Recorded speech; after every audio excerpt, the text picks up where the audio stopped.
पैसे वाटप सुरू असल्याचा आरोप भव्याच्या कार्यकर्त्यांनी केला। पैसे वाटपाच्या मुद्द्यावरून आता जोरदार महायुती आणि महाविकास आघाडीमध्ये झुंपल्याचं पाहायला मिळतंय। पैसे वाटप प्रकरणी आता तावडेंवरती गंभीर आरोप करण्यात आलेले आहेत। याबद्दल त्यांच्यावर कारवाई करण्यात यावी अशी मागणी सुद्धा विरोधकांकडून करण्यात आलेली आहे। प्रसाद लाड आपल्या सोबत आहेत, भाजपचे आमदार प्रसादजी। आरोप असा केला जातोय की विनोद तावडे यांनी पैशांचं वाटप केलं, त्यांना रंगे हात पकडला असं म्हणत विरोधक तुमच्यावर जोरदार हल्ला चढवत आहेत। काय म्हणणं आहे तुमचं? मला असं स्पष्टपणे सांगायचं आहे की विनोद तावडे हे राज्याचे नव्हे तर राष्ट्रीय भारतीय जनता पार्टीचे नेते आहेत, सरचिटणीस आहेत। ते एखाद्या उमेदवाराला मार्गदर्शन करण्यासाठी, संवाद करण्यासाठी जर ते गेले असतील तर त्या ठिकाणी त्यांना घेरून अशा प्रकारे त्यांच्यावरती आरोप करणे हे अतिशय अयोग्य आहे। हा एक फेक नेरेटिव्ह सेट करण्याचा प्रयत्न आहे।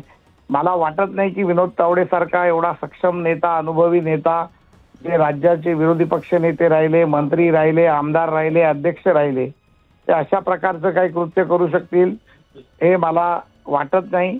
त्यामुळे हा एक फेक नेरेटिव्ह करून विनोद तावडेंना बदनाम करायचा, भाजपाला बदनाम करायचा, पराभव दिसू लागलाय। त्या दिसलेल्या पराभवातून स्वतःला कुठेतरी सांभाळायचं आणि भाजपाला बदनाम करण्याचा हा डाव आहे असं माझं स्पष्ट मत आहे। बरं, पण मग मुद्दा हा उरतो की तिथं विनोद तावडे जिथं बसले होते त्याच्या आजूबाजूला जे पैशांचे पाकिट, लिफाफ्यांमधले पैसे होते ते तिथं दाखवण्यात आले, ते कुणाचे असावेत, कुणाचे होते? काही माझं म्हणणं असं आहे की ते का नाही, मी उलटा प्रश्न विचारतो की का नाही कोणी बाहेरून आणून बाजूला टाकले असावे आणि व्हिडिओ काढला असावा। त्याच्यामुळे हे अशा प्रकारे आरोप करण्यापेक्षा पोलिसांच्या हातात अशी दडपशाही करून लोकांनी गुंड जमा करून हे करणं अयोग्य आहे।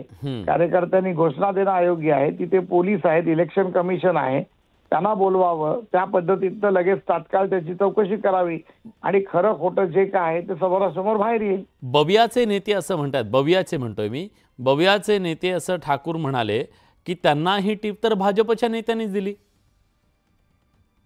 नाही, असं आहे की यामध्ये आता भवियाचे नेते काय म्हणतात किंवा मवियाचे नेते काय म्हणतात याला फार आम्ही महत्त्व देत नाही। संपूर्ण राज्यामध्ये निवडणुकीचं वातावरण जर आपण पाहिलं तर निश्चितपणे निवडणुकीचा विजय हा महायुतीचा झालेला आहे।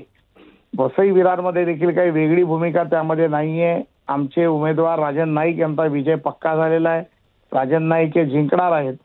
त्यामुळे निवडणुकीच्या शेवटच्या दिवशी प्रचार न करता कार्यकर्त्यांशी संवाद साधणं, बूथप्रमुखांशी संवाद साधणं, या प्रकारचं काम एखादा संघटनेतला नेता जाऊन करत असेल आणि त्याच्यावरती जर अशा प्रकारे पैसे ठेवून पैसे टाकल्याचा आरोप करत असतील तर ते अयोग्य आहे।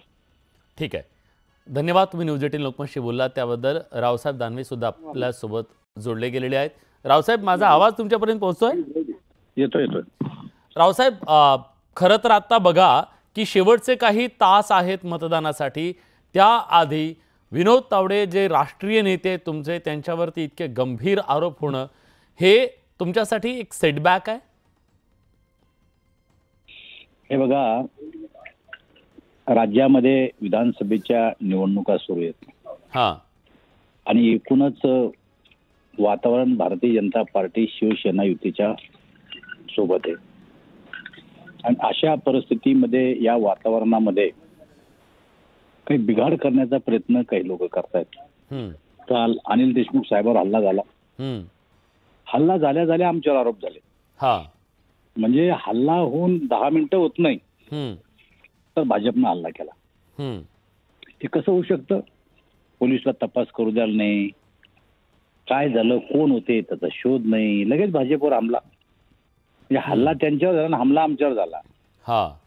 तसंच आता या बाबतीत सुद्धा वेगवेगळ्या प्रकारातून आमच्यावर हल्ले करण्याचा प्रयत्न सुरू आहे। आमचे राष्ट्रीय नेते विनोद तावडे, अरे पैसे जर वाटायचे, स्थानिक कुणी चिल्लर चाललर माणूस वाटेल, विनोद तावडे पैसे वाटतील का? त्याच्यामुळं वातावरण बिघडायचा हा प्रकार आहे। दुसरं काही प्रकारने कुठेही पैसे वाटले नाही आणि कोणी पैसे घेऊन गेले नाही। एखादा माणूस म्हणतोय का मला पैसे दिले यांनी म्हणून? त्यामुळे चुकीचे आरोप आहे। बरं, पण त्यांचं असं म्हणणं आहे की या सगळ्या निवडणुकीमध्ये सत्ताधाऱ्यांकडून पैशाचा वारेमाप वापर केला जातोय। विरोधक म्हणतात तुम्ही बॅगा विरोधकांच्या पकडताय, पैसा मात्र तुमचा सापडतोय, असं विरोधकांचं म्हणणं आहे। हे बघा, विरोधी पक्षाचं कामच आहे ते म्हणणं. हा वस्तुस्थिती अशी आहे की एकही माणूस असं म्हणतोय का की आम्हाला यांनी पैसे दिले मताच्या बदल्यात? नाही. यांनी निवडणूक आयोगाला तक्रार करावं.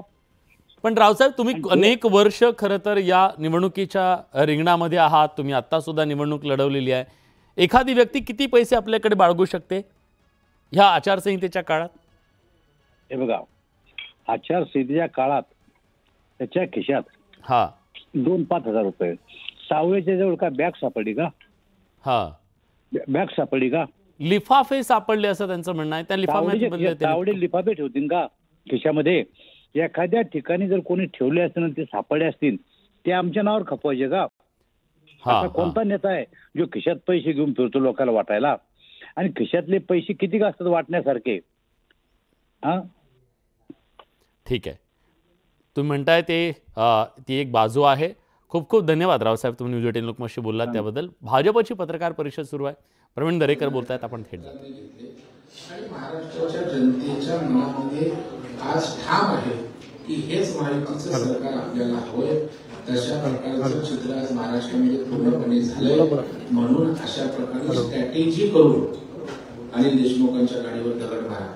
आता भारतीय जनता पार्टीचं दगड हातात घेणं आणि दगड मारून कोणाला रक्तपातळ करणं ही संस्कृतीच नाही, स्वभावच नाही.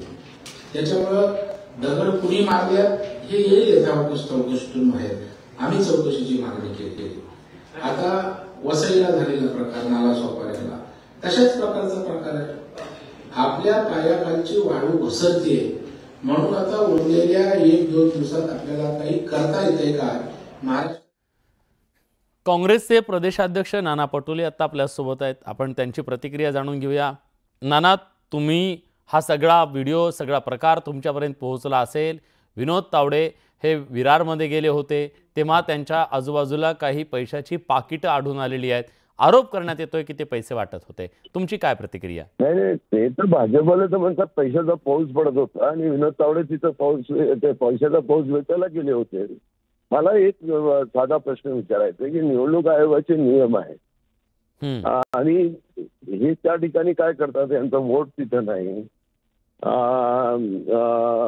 म्हणजे भाजपची जी अस्मियत आहे, मानसिकता जी आहे, पैशातून भ्रष्टाचार, भ्रष्टाचारातून सत्ता, सत्तेतून पुन्हा भ्रष्टाचार आणि पुन्हा सत्ता, हे जे चक्र महाराष्ट्रामध्ये बीजेपीने दिल्लीच्या मोदीजी आणि अमित शहाच्या कृतीने जे चाललेलं आहे.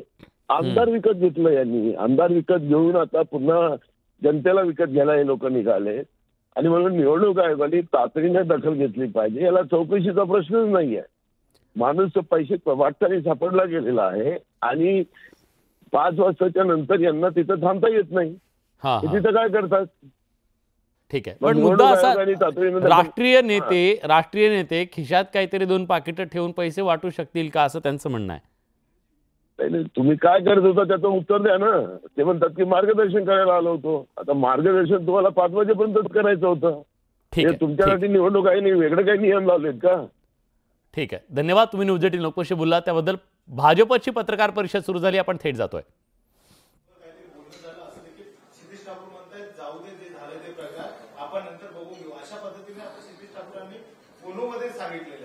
क्षितेश ठाकूरांशी माझं बोलणं झालेलं नाही. तुम्हाला कोणी सांगितलं तर माझे कॉल रेकॉर्ड तपासा. त्याच्यामुळे अशा वातावरणामध्ये कोणी काही सांगतं तर मला वाटतं आपण निवडणूक आयोगावर विश्वास ठेवू, आपण पोलिसांवर विश्वास ठेवू आणि आपण करू ना. आमचे नेते असले तरी काय, त्यांना कायदा सगळ्यांना समान ना. योग्य ती चौकशी करतील, त्याच्यामध्ये तथ्य असेल तर दखल घेतील. परंतु मला वाटतं अगोदरच साफ करत भुई थोपटण्यात काही अर्थ नाही. माझा पूर्ण दावा आहे, निवडणूक हातात ना गेले, महायुतीचं सरकार येतंय आणि त्यामुळं टोकाचं फ्रस्ट्रेशन आलंय. आता मी एका चॅनलवर सुषमा अंधारे बोलत होत्या, एवढा उद्वेगनी, एवढं आकांडतांडव होतं. मी त्यांना म्हटलं बाबा, कालपर्यंत सभा होत्या, सभांमध्ये वाटलं मुद्दे राहिले ते तुम्ही आता टी व्हीच्या माध्यमातून गरळ ओकताय. तर मला वाटतं हे आता शेवटचा आज दिवस आहे, आजची रात्र आहे. माझं तर आपल्या माध्यमातून, मीडियाच्या माध्यमातून राज्याच्या निवडणूक आयोगाला विनंती आहे, माझी राज्याच्या पोलिसांना विनंती आहे की अशा प्रकारे घटना कोण घडवत असेल तर त्यावर बारकाईनं लक्ष ठेवा, कारण लोकशाही आहे. लोकशाहीमध्ये मताचा अधिकार लोकांना आणि मतं लोक ठरवून देत असतात. लोक स्वतःच्या सद्विवेक बुद्धीला पटेल ते करतात. अशा काही धांगडधिंगा करून त्या ठिकाणी काही परिवर्तन होईल काही असं मला वाटत नाही. लोकांना मूर्ख समजू नये.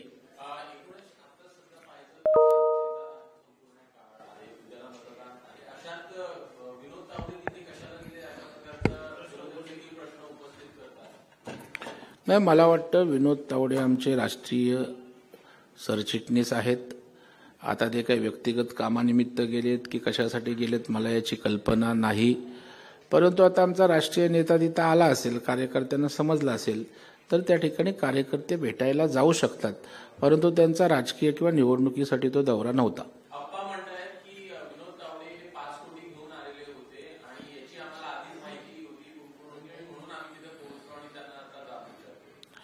आप्पा म्हणतायत ना, 5 कोटीचं आपण व्हिज्युअल बघितलंय की 5 कोटी तिथे मोजलेत कुणी. त्यामुळे मला वाटतं ह्या कपोलकल्पित बातम्या आहेत. अशा प्रकारे आपण कोण काय. तर विनोद तावडे यांच्यावर लावलेले आरोप हे बिनबुडाचे आहेत असं म्हणत भाजपनं हे आरोप फेटाळून लावलेले आहेत. एक प्रकारे त्यांच्या भोवती हा ट्रॅप होता आणि त्यांना अडकवण्याचा प्रयत्न झाल्याचा आरोप आता करण्यात येतोय भाजपकडून. दोन्ही बाजूनी आरोप प्रत्यारोपांच्या फैरी झडतायत आणि मतदानाला अवघे काही तास शिल्लक असताना हा सगळा राजकीय राडा विरारमध्ये पाहायला मिळाला. विनोद तावडे भाजपचे वरिष्ठ नेते आहेत आणि आज ते विरारमध्ये गेलेले असताना त्यांच्या भोवती काही ते बसलेले होते. त्याच्या बाजूला काही पाकिटं होती आणि त्या पाकिटांमध्ये पैसे होते. ते पैसे दाखवत एक प्रकारे त्यांनी पैसे वाटप केल्याचा आरोप करण्यात आला आहे. भाजपचं असं म्हणणं आहे की वाटले असतील तर मग ते दिले कुणाला असं कोणी समोर आलेलं आहे का. आणि एखादा नेता आपल्या खिशामध्ये 2-4 पाकिटं घेऊन पैसे वाटप करू शकतो का. आणि राष्ट्रीय स्तरावरचे नेते असलेले विनोद तावडे हे खिशामध्ये पैसे घालून कुणाला पैसे वाटप करतील का असे प्रश्न त्यांच्याकडून उपस्थित केले जात आहेत. केवळ त्यांना बदनाम करण्यासाठी म्हणून त्यांच्या भोवती हा ट्रॅप लावण्यात आला, त्यांना अडकवण्याचा प्रयत्न झाल्याचा आरोप हा भाजपकडून केला जातोय. तर दुसऱ्या बाजूला या निवडणुकीमध्ये वारेमाप पैशाचा वापर भाजपकडून केला जातोय. मतं खरेदी करण्यासाठी म्हणून विनोद तावडे तिथं आले होते आणि त्यांच्यावर आता कारवाई करण्यात यावी, निवडणूक आयोगानं कारवाई केली पाहिजे अशा प्रकारचा आरोप करण्यात आला. दुसऱ्या बाजूला मात्र स्थानिक तिथल्या काही गुंड प्रवृत्तीच्या लोकांकडून त्यांना तिथं अडकवण्याचा प्रयत्न झाल्याचा आरोप भाजपकडून करण्यात येतोय. त्यामुळे ह्या सगळ्या दरम्यान आरोप प्रत्यारोपांच्या फैरी दोन्ही बाजूंनी झडतायत. पण या सगळ्यातलं तथ्य नेमकं काय आहे, वस्तुस्थिती काय आहे, ही निवडणूक आयोग आणि पोलिसांनी समोर आणणं गरजेचं आहे. कारण निवडणुकीच्या या सगळ्या धामधुमीमध्ये त्याला पॉलिटिकल मायलेज घेण्याचा आणि त्याला हवा देण्याचा प्रयत्न तर केला जात नाही ना, असाही प्रश्न आहे. एक प्रकारे जी सगळी राजकीय परिस्थिती अतिशय टिपेला पोहोचलेली आहे, हा संघर्ष टिपेला पोहोचलेला आहे. प्रत्येक मतदारसंघात हा संघर्ष टिपेला पोहोचलेला आहे. अशा वेळी हे जे प्रकार सुरू आहेत, पैसे वाटपाचे प्रकार सुरू आहेत, आपल्याला माहिती आहे जेव्हापासून आचारसंहिता लागलेली आहे तेव्हापासून कोट्यवधी रुपये हे बॅगाची बॅगा पकडण्यात आलेले आहेत. आणि या पैशाच्या वारेमाप वापराच्या संदर्भात यावेळी कधी नव्हे ते एवढी चर्चा महाराष्ट्रामध्ये पाहायला मिळते. आणि प्रत्येक मतदारसंघामध्ये अशा प्रकारच्या वेगवेगळ्या वावड्या आहेत, अफवा सुद्धा आहेत आणि काही ठिकाणी ती वस्तुस्थिती सुद्धा आहे.